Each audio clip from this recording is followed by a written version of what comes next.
Hello, ladies and gentlemen. This is Ben Kaufman. I am back here with another video. I know I've been doing a couple of top 5 video series with another YouTuber, but this is my video that I want to talk about tonight. I know everybody's been doing videos about Macho Man Randy Savage, and I know I'm a week late on this, but I just want to express my opinions because he's going into the Hall of Fame. I am very excited that he's going into the Hall of Fame. I'm ecstatic about it. I feel like he's deserved this for a long time now. He should have been in the Hall of Fame a long time ago. But everybody knows the situations with his brother and everything, saying that if he goes in, we all go in as a family.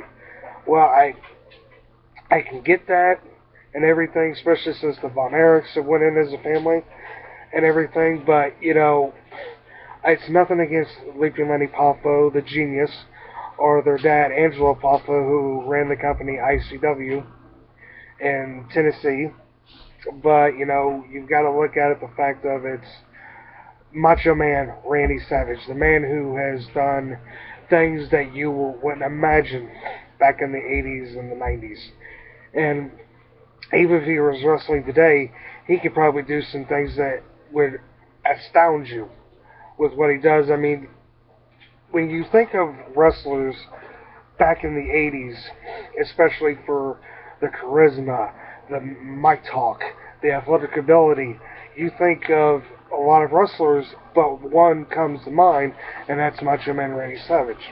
Now, I'm going to be frank with everybody, be upfront about this. I was a WCW fan when I was a little boy.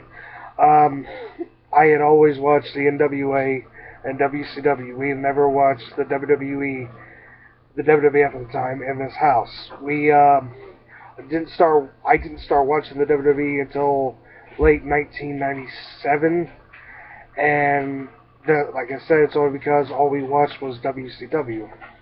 I first learned of Randy Savage when he came to WCW in 1994. And also around that time, that's when I started liking guys like Hulk Hogan, who has become one of my favorite wrestlers.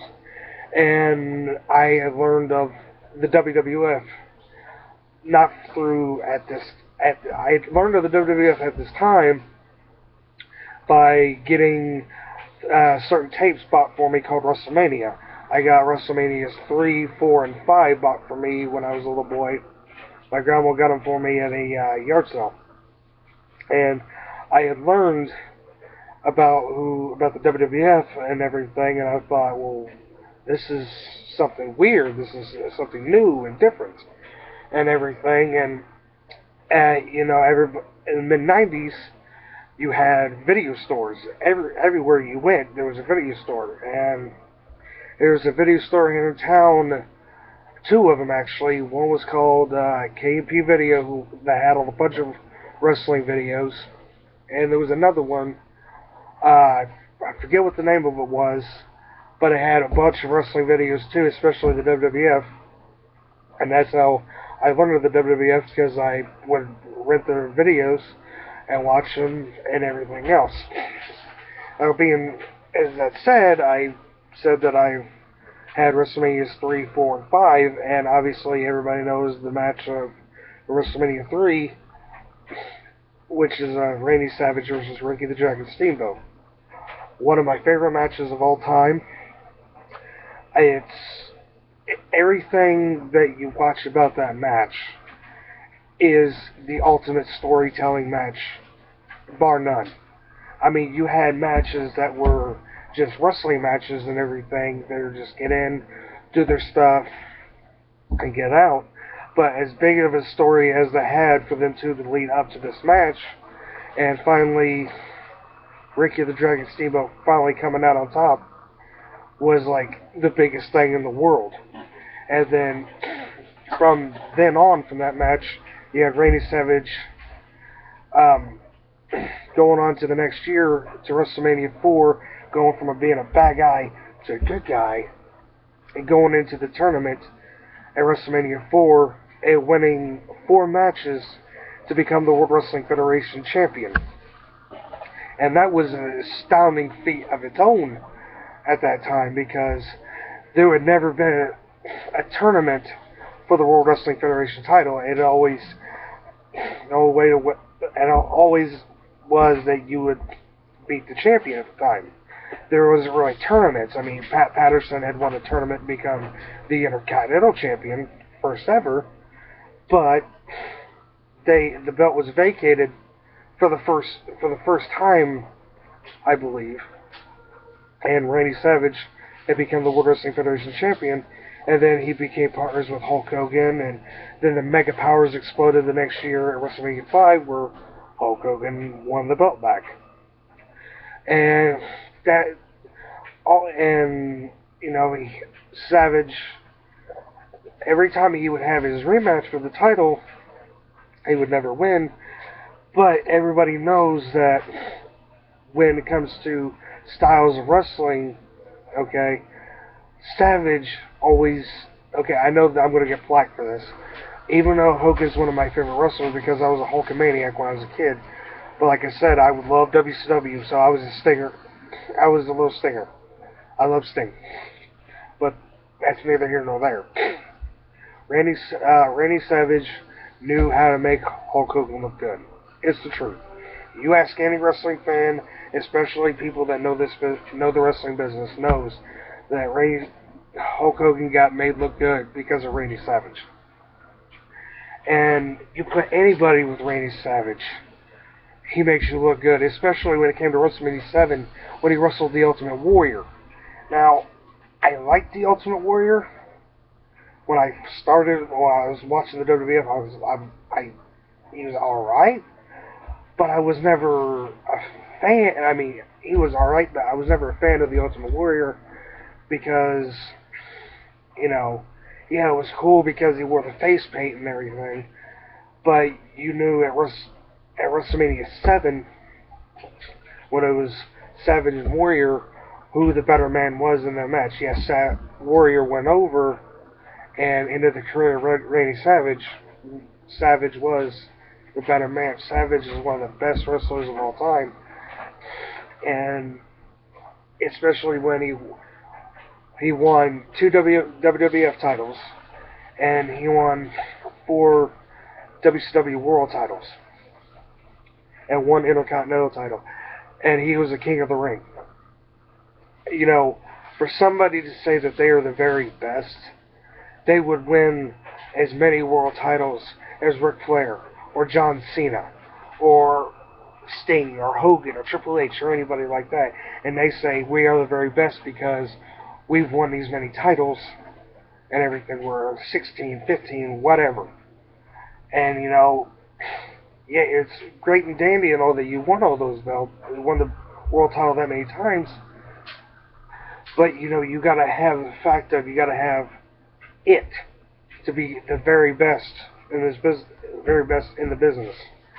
And I think, with the misunderstandings of what happened in the WWF with the whole Stephanie rumors and everything, I don't believe that it happened. I don't think it did at all. But, we look past that. We look past that, he tried to have a good WCW run. He did. Especially in the beginning, he was on top and everything because he won the World War III Battle Royal, the first 60-man Battle Royal ever in history. Not just in WCW, but ever in history, a 60-man Battle Royal. And Randy Savage, again, won the vacant World Heavyweight title, WCW World title.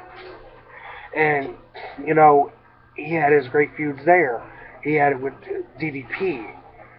And if I remember right, that technically was and Ric Flair as well. I mean, he had the feud with Flair back in WWF. But it reignited WCW, reignited to something better. Now, I know his run in WCW wasn't all that good, but he tried to, no matter what, no matter who he wrestled, he made it the very best way he could do it.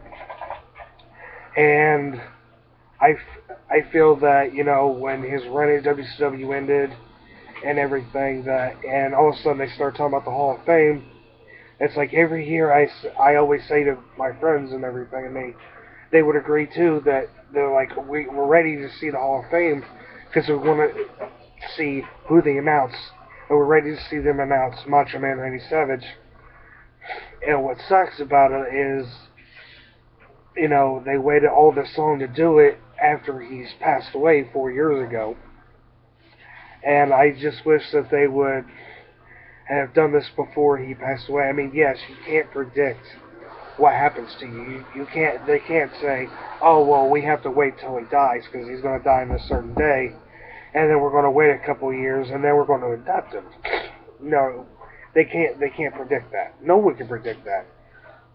It's best when you induct somebody into the Hall of Fame, like Eddie Guerrero. He got inducted to the Hall of Fame right after he died, and I feel Eddie Guerrero deserves a Hall of Fame career and all that. But because of Macho Man, I just wish they would have got him in there, especially when he came back to do the thing for the action figure and the All-Stars video game. Right then and there, that says that they should have inducted him to Hall of Fame just like they did with Warrior. Warrior came back, did the promotion for 2K14, and they put him in the Hall of Fame while he's alive. And that right there is the way that you should do. You should have done Macho Man Randy Savage. Just like any wrestler you put into the WWE Hall of Fame, you should do it. Like if you're on bad ties for the longest time and you finally get to the point to where you make up with that person, then it's like, okay, we've made up. We forgive each other. Let's put him in the Hall of Fame. Give him and recognize him for his career. Don't worry about the faults and the mistakes of what you and the other wrestlers have went through in the past. Give the respect that they deserve, and put them in the Hall of Fame when they deserve it. But instead, Macho Man Randy Savage is going in the Hall of Fame right now, this year, March 28th, the night before WrestleMania 31. I will be watching it with my friends. I can't wait to see who else they announce for the Hall of Fame. And rate, comment, let me know what you think. Let me know, give me your input on what you think about this. And I will be back with another video later. See ya!